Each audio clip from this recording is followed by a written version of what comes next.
Celebrating Black history, women trailblazers. It's an actual wrist shackle. From breaking chains. We're the only slavery museum in Philadelphia. To breaking barriers. My mother was the first feminist that I ever knew. Overcoming discrimination with will, passion, and determination.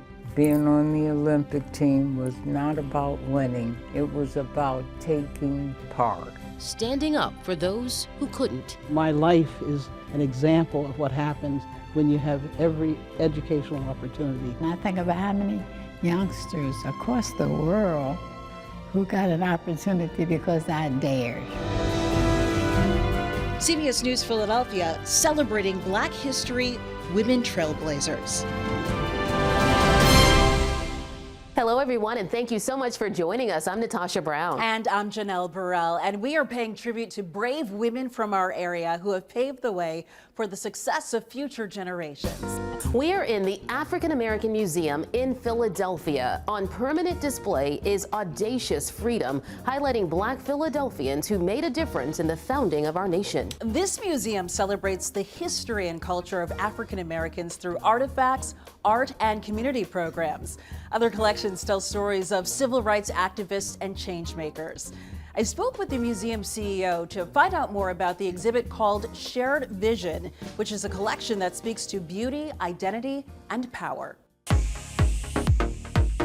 Vibrant hues with texture and dimension, each piece complex and unique. This is actually you. Yeah, it's a self-portrait, yeah. Monica Ikegwu is one of the artists featured in the exhibit called Shared Vision, curated from the personal collection of award-winning actress CCH Pounder. The coloring here is so detailed. Once I have the photograph, then I go in with the sketch, and then that's when I start painting.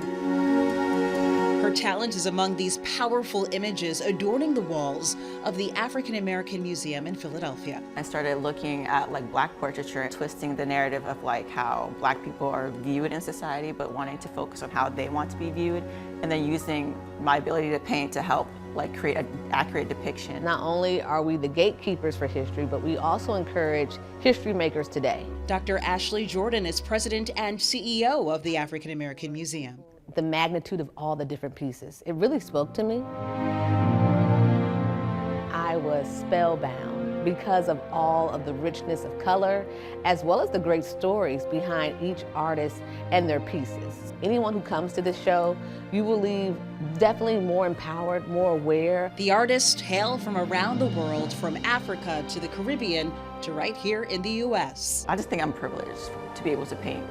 And you said you're only 26. Yeah, only 26. And already Monica Ikegwu's lifelike depictions are captivating the art world. I'm just hoping that they're able to see the humanity in the pictures, and that they're actual people that define themselves in their own way.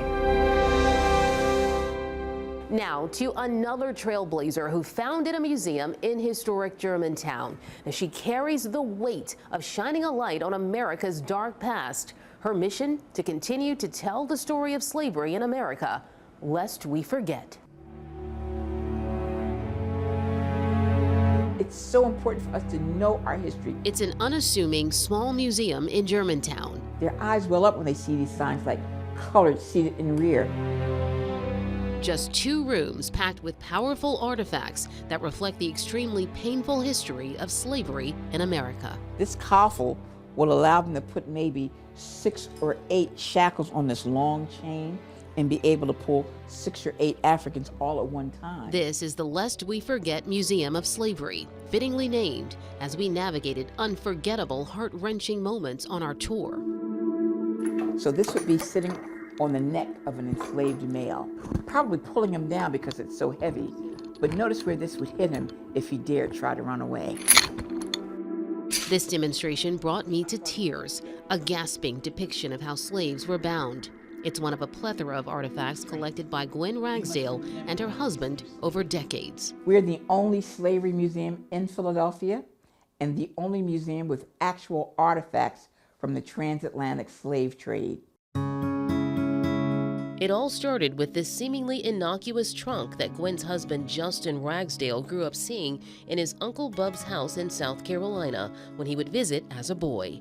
And this is Uncle Bub. It was this shackle that he found in his Uncle Bub's trunk that inspired my husband to want to collect more slave shackles. An extensive collection that doesn't sugarcoat slavery and its impact throughout hundreds of years. Some images so graphic we had to blur them. Some so disturbing, there's even a warning sign posted in the museum for those who come to visit.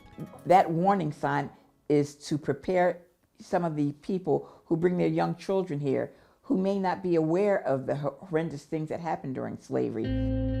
But it was the father who was always sold first. Maria Castillo and her 3-year-old daughter are in town visiting the museum. It's very informative. I'm not angry. It's just shocking. I want them to feel empowered. Ragsdale is keeping history alive for future generations. Every tour ends with a wall of success. African Americans who have graced the world with their contributions, including many women trailblazers. Katherine Johnson, she worked for NASA. From a painful past to the breakthrough of a more promising future. Today, we are standing up together with faith, power, and strength. We must remember the legacy of slavery, lest we forget. Now we're going to meet a 93-year-old trailblazer who's been breaking barriers in the dance world for decades. She founded Philadanco Dance Company, which is celebrating its 55th anniversary. Joan Myers-Brown shares her story with CBS News Philadelphia's Nikki Dementri.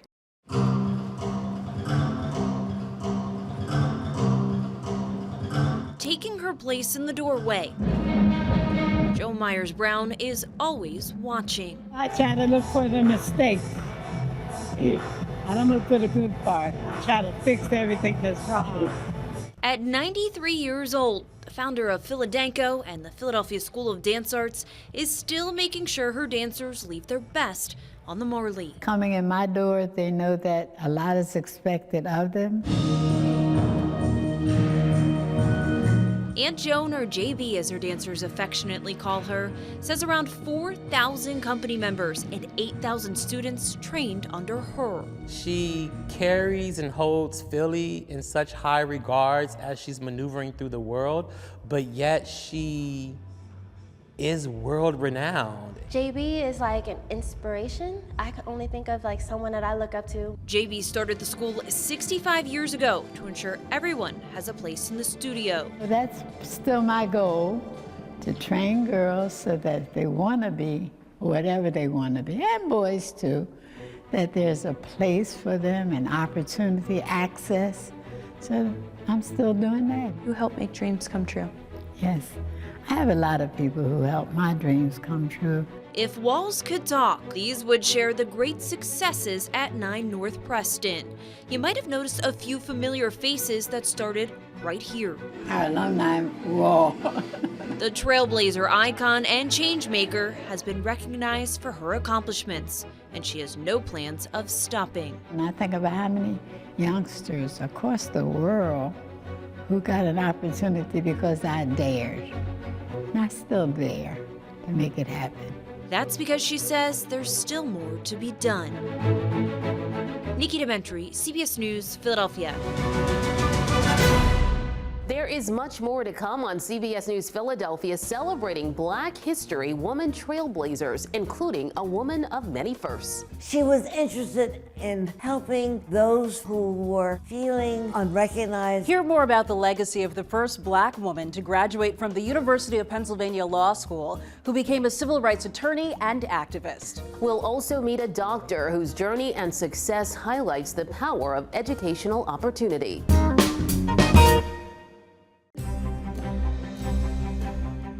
Welcome back to our CBS News Philadelphia special celebrating Black History Woman Trailblazers. We are here in the Shared Vision collection at the African American Museum in Philadelphia.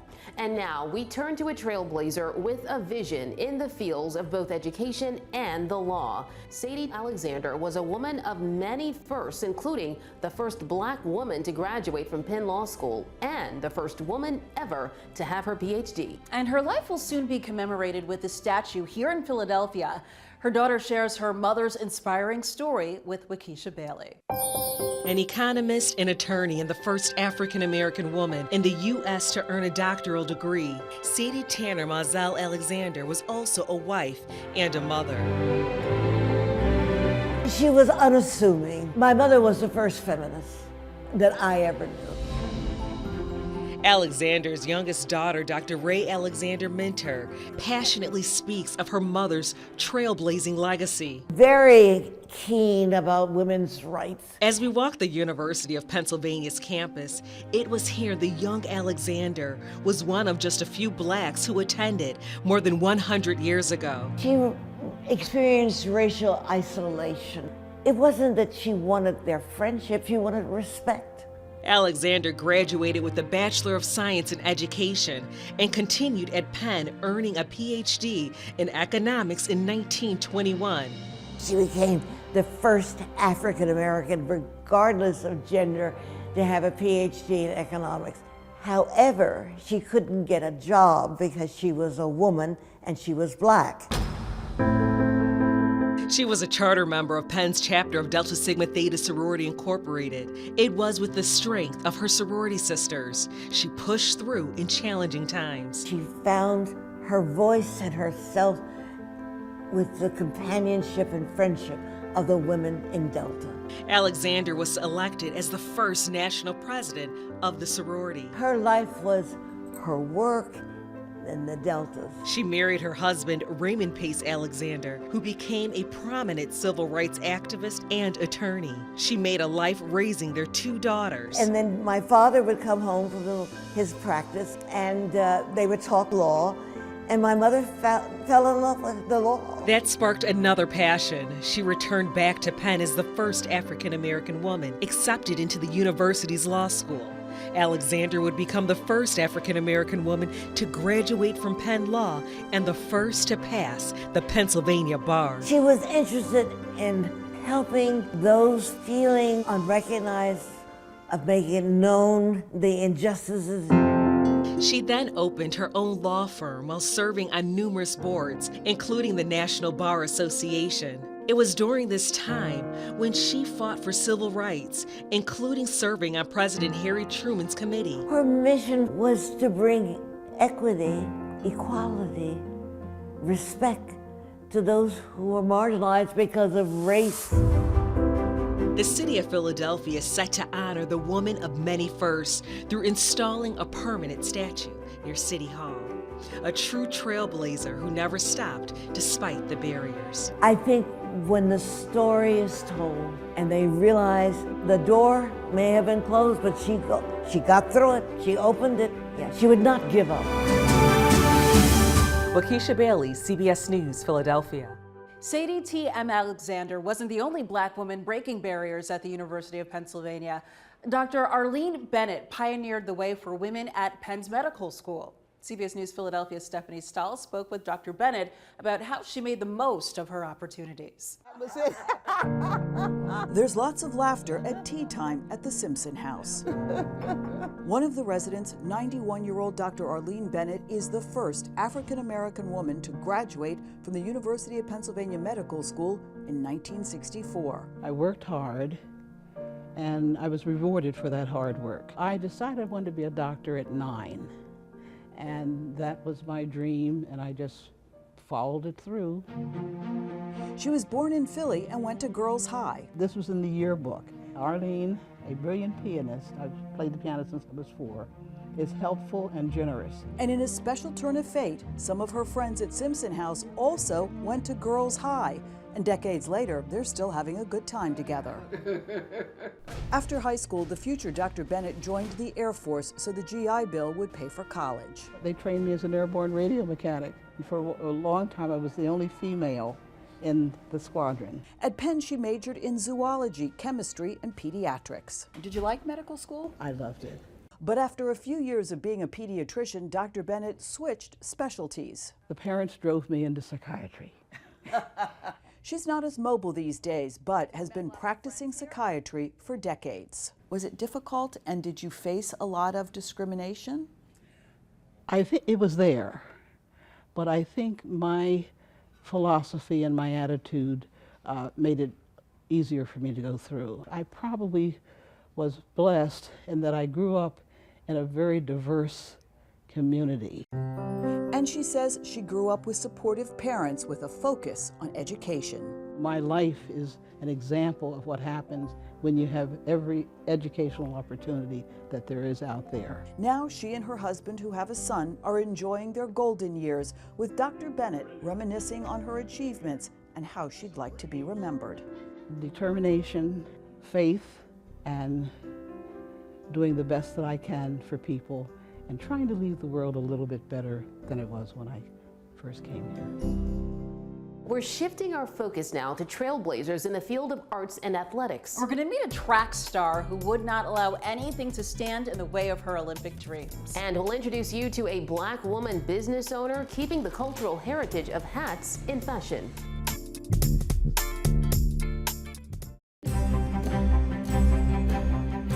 Now, CBS News Philadelphia puts our spotlight on the fashion world. For more than a century, this hat factory in Philadelphia has been making hats. It is one of the last remaining millineries in the entire country. Eva Anderson introduces us to the trailblazing founder. Tucked away under I-95 in Northeast Philadelphia is an American jewel where millinery magnificence is born. Stitching together this legacy is Reverend Georgette Morgan Thomas, founder of American Hats LLC, one of the last remaining factories in the United States. Currently, we have 12 employees. In 2015, Morgan Thomas bought this 101-year-old factory, originally home of S&S Hat, but her journey to American hats began long before. My grandmother never went anywhere without a hat, so that was the birth of the hat in my life. My grandmother was a member of the National Council of Negro Women, so I used to accompany her to the different meetings. Morgan Thomas channels each chapter of her life into a variety of hats. So the hat has always been an accessory of empowerment. American Hats still uses equipment from the early 20th century that's no longer made. They actually work really well still. We have to repair them every once in a while. The hats are made to last, too, appearing in high fashion magazines like Vogue and traveling as far as Germany. And the global reach of her craft takes Morgan Thomas back to her roots. When I put a hat on, I am reminded to sit up straight, to walk straight, to hold my head up high. Now her goal is to keep the legacy of American hat making alive. And the only way to keep it alive is if we're talking about it. Morgan Thomas continues to prove that hats remain a fashionable symbol of strength and resilience. Eva Anderson, CBS News Philadelphia. Our next CBS News Philadelphia trailblazer jumped into history competing in the 1952 Summer Olympics in Helsinki, Finland. Overcoming racism and many of the challenges facing female athletes during that time. Our Josh Sanders shares Dolly's story. Mabel Dolly Staton grew up during the turn of the Great Depression, when segregation was the way of life and being a woman in sports was an enigma. Growing up in Chicago, she remembers how a walk in the park with her father began her sprint towards Olympic glory. They were running races. And so my father just said, I bet you can't run like that. I said, yes, I can. And I ended up beating everybody. At 16, before winning her first national title, she remembered being discriminated against because of the color of her skin on her way to compete in Texas. I took the train down and was kicked out of the booth and sent to sit up with the other colored people. When I got to the track meet and won, I think at that particular time I won the 50 and the long jump. Dolly's strong performances helped integrate an all-white Chicago track team. She studied physical education at DePaul, where there was no women's track program. Determined to reach the Olympics, she trained on her own, and after 1 year qualified for the 1952 Olympics in Helsinki as the only American woman in the long jump. Being on the Olympic team was not about winning. It was about taking part. In the preliminaries, her jump of 5.88 meters broke the Olympic record. For about 13 minutes, I had the record by myself. She went on to finish 7th out of 160 athletes. It says here, neither race nor gender nor age could stop Mabel Landry Staton from leaping into history at the Olympic Games. What do you think about that? I think that's beautiful. I just wanted to earn, you know, the credit that the people had given me. Praise this Olympic champion has earned. Josh Sanders, CBS News, Philadelphia.